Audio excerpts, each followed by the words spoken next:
Good day, ladies and gentlemen. Again, you have the pleasure of listening to the voice of Olusegun Opeyemi Odunton, and I have the uncommon honor of appearing before you again from the Burning Mic podcast, where we douse burning national and international issues with the waters of analytical objectivity and scientificity, and we prefer and prescribe, very sound way forward. Today, again, we are going to remain in the theater of West Asia, Iran, where the President of the United States and his friend, Prime Minister of Israel, launched a war, a regime change war of aggression against Iran on February 28th. So we are well over a month into this war that has had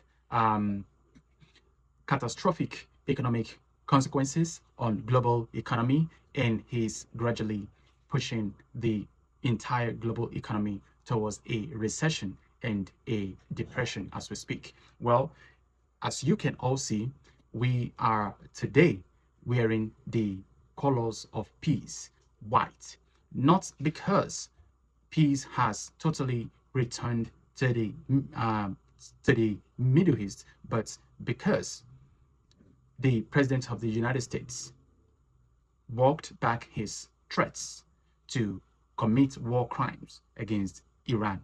As you all know, in a live social post, he had threatened to wipe the Iranian Persian civilization, one of the oldest civilizations in the world, of the surface of the earth.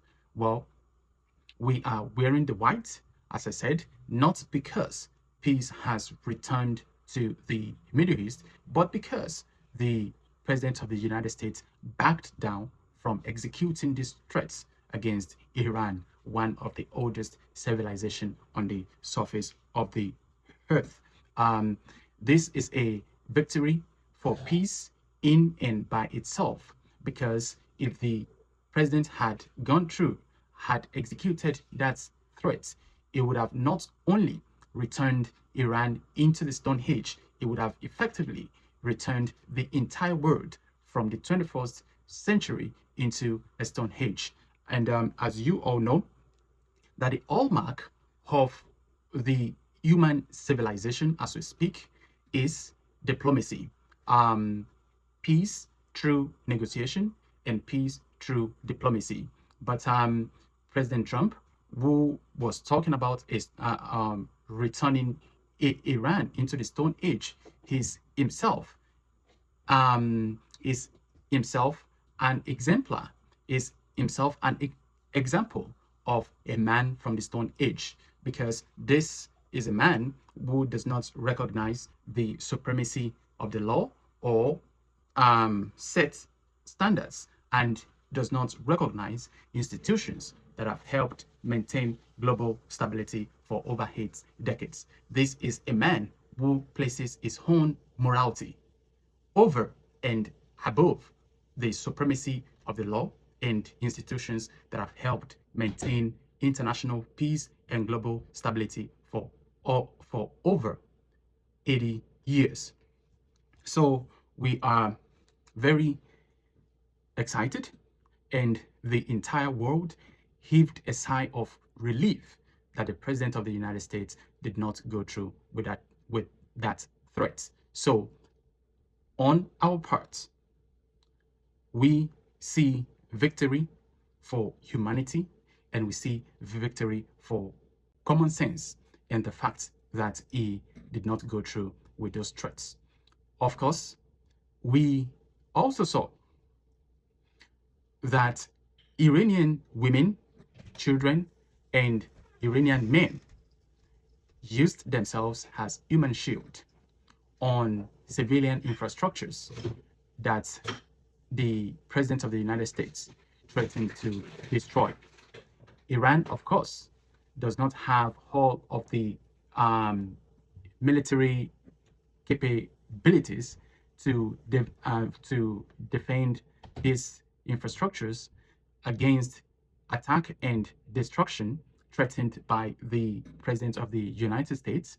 But when the President of the United States threatened destructions against civilian infrastructures that are essential to the livelihood of Iranians, there is no doubt that Iranians were bold enough and have or had the right to use themselves as human shield to protect against infrastructures that was essential to their livelihood and sustenance. Well, let it be said that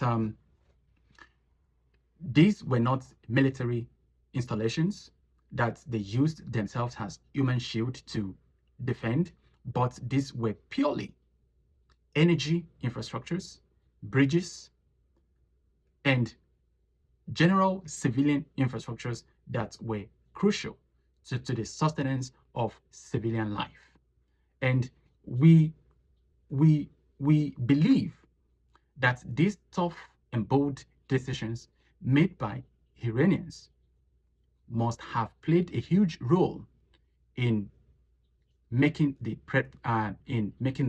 President of the United States back down from that threat, because it would have been a huge blackmail, not just against President Trump, but against the standing of the United States if he had gone through with those threats, bombing those infrastructures and bombing thousands of Iranians who use themselves as human shield to protect those infrastructure. So essentially, the point that is being made there is that the decision of Iranians, civilians whose children were killed on the first day of this war in a Minab nursery school, that their decision to use themselves as human shield must have played a very huge role in making the President of the United States back down from executing the threats of rolling back Iran into the Stone Age. So we are glad that this man who himself have exhibited Stone Age attitude, a man who has used negotiations as a ploy to lure negotiators into a death trap. A man who has brought huge damage to American soft power abroad. So this guy is himself, as we have said on this platform, he is a Neanderthal. That is that on that. And as we said, it should also be mentioned that there was a ceasefire, and there was supposed to be a 2 weeks ceasefire, and Iran was willing to respect that deal, and the ceasefire was supposed to last for 2 weeks, but as we now know, it did not, as a matter of fact, even last for 2 minutes before Israel broke it. Well, let it be said in all honesty that the ceasefire was actually mediated between the United States and Iran. So essentially speaking, Israel was not part of the ceasefire deal. But we strongly believe that Israel, being a proxy of the United States, has a responsibility, a technical duty to respect the ceasefire negotiated by the United States itself. But we have always seen in the past that Bibi Netanyahu himself have always been he has always been a spoiler, and he has always done all he can to derail peace in the Middle East. Essentially speaking, the Prime Minister of Israel was responsible for derailing negotiations that were nearing a positive end on 2 occasions, and he was responsible for dragging the United States into this war of aggression. Because as you remember, the Secretary of State, when he was asked why the United States was in this war, he said because Israel had attacked Iran, and because they knew Iran was going to retaliate, and that would have included US military installations in the Middle East. So essentially, this dude was was the one who dragged the United States into this war of aggression. And what this aggression has done essentially is that it has not consolidated US military might, rather it has unraveled it. And this aggression has gone to the extent of unraveling the one of the strongest military alliance that ever existed in human history, NATO. So the unity within that alliance has been unraveled itself, because there is now division in this over 80 years old alliance, because members that have been invited to engage in this minor in this minor excursion by the president of the United States have refused the invite and have distanced themselves from physically engaging in this war of aggression against Iran. And what we have seen is that the initial objective of the United States was a regime change operation, and the president of the United States and his friend, they they they misjudged, and they thought this would be sweet, and it would be swift, like all excursions are supposed to be.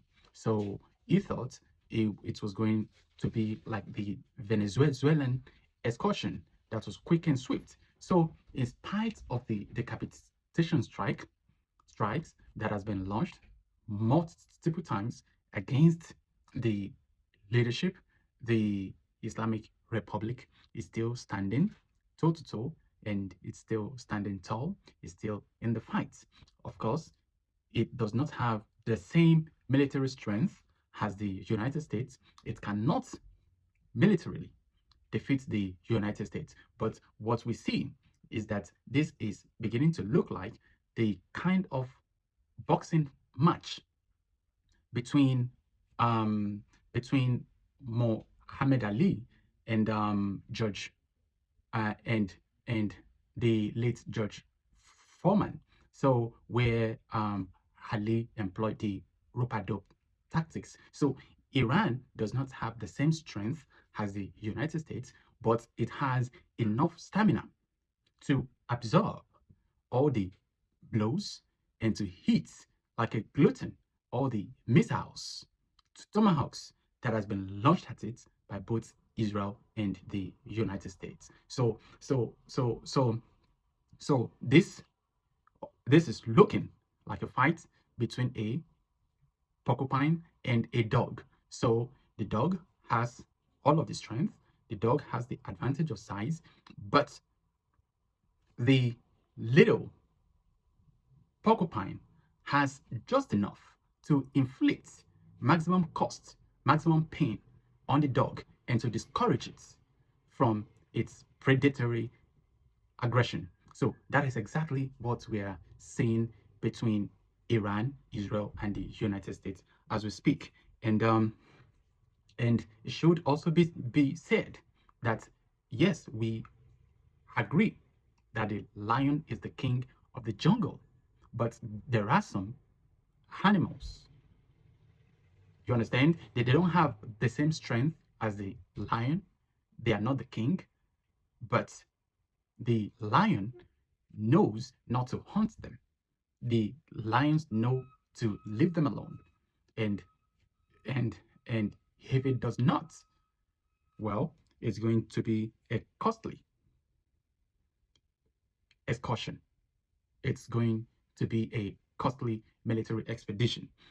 Well, in this second part of the video, we will be discussing the 10-point peace plan that has been put out there by Iran, and which the President of the United States has agreed upon as a basis for negotiation. Well, the peace point plan that has been ruled out by Iran has been argued or has been talked upon by experts as victory for Iran by virtue of the fact that these 10-point peace plan are entirely favorable to Iran. And the victory for Iran comes from the fact that the President of the United States is accepting it as a basis for negotiation. So we have gone through this 10-point peace.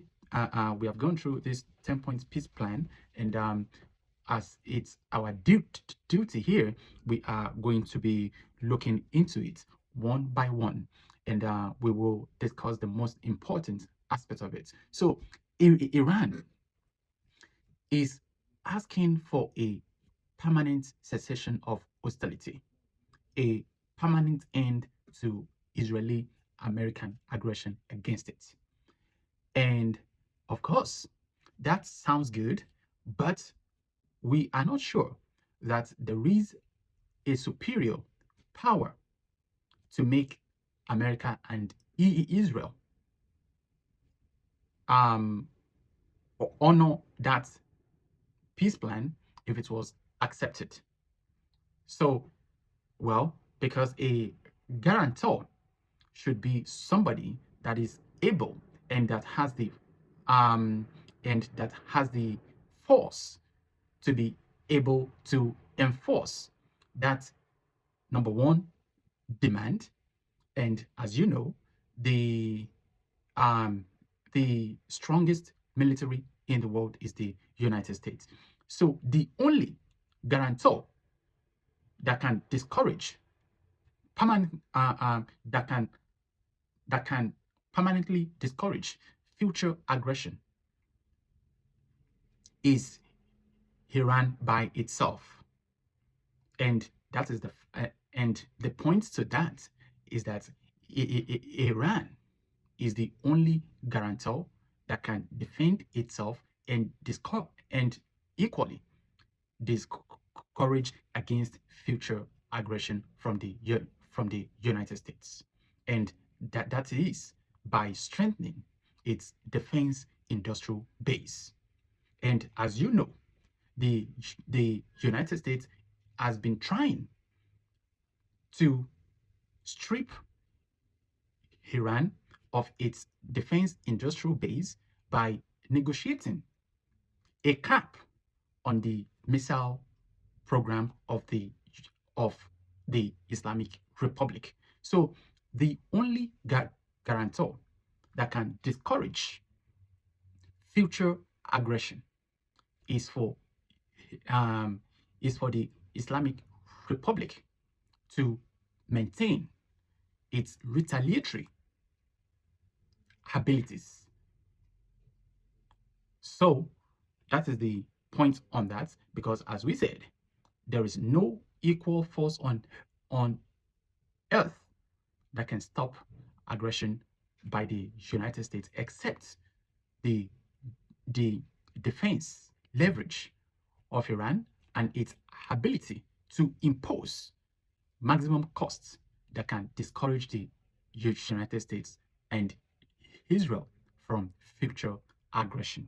That is that on that. And Israel is also demanding permanent peace in the Middle East. And what they mean by that is that they want Israel to cease its hostilities against Lebanon, Palestine, Gaza. So, as you know, Iran sees itself as a leader in that part of the world. And it also sees itself as a natural defender of the victims of Israeli aggression over there. So Iran is also demanding the cessation of hostilities against the Palestinians, Lebanon, Gaza. And the reason why Iran is making such a demand is because Iran sees itself as a friend and leader of those neighbors, and that is why it is lending its support to them.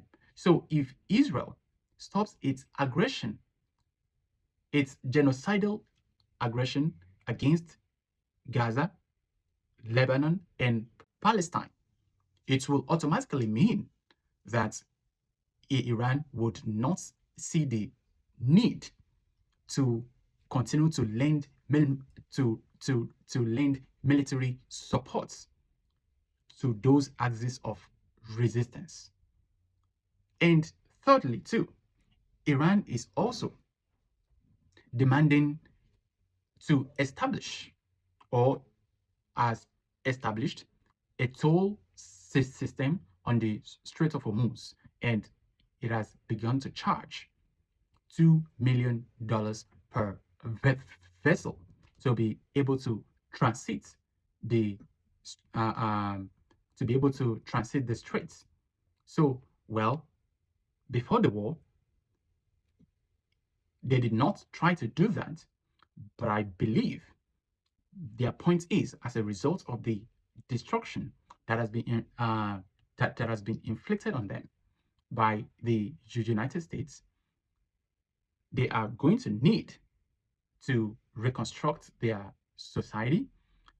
And although they are demanding reparations from the United States, but I'm not sure that they believe that the United States is going to pay them any reparations. So the security for that is that they are already stating that they are going to continue to charge even after the war, that they are going to be charging a $2 million toll per vessel. And they have said that they will be splitting that toll fee equally with Oman, because the strait falls within the territory of Iran and Oman. So that is the point on that. And it should also be said that we know that the ceasefire has broken down, and we also saw a video of former head of the counter-terrorism unit of the United States, Mr. Joe Kent, the one that stepped down because he felt that this war of aggression was wrong.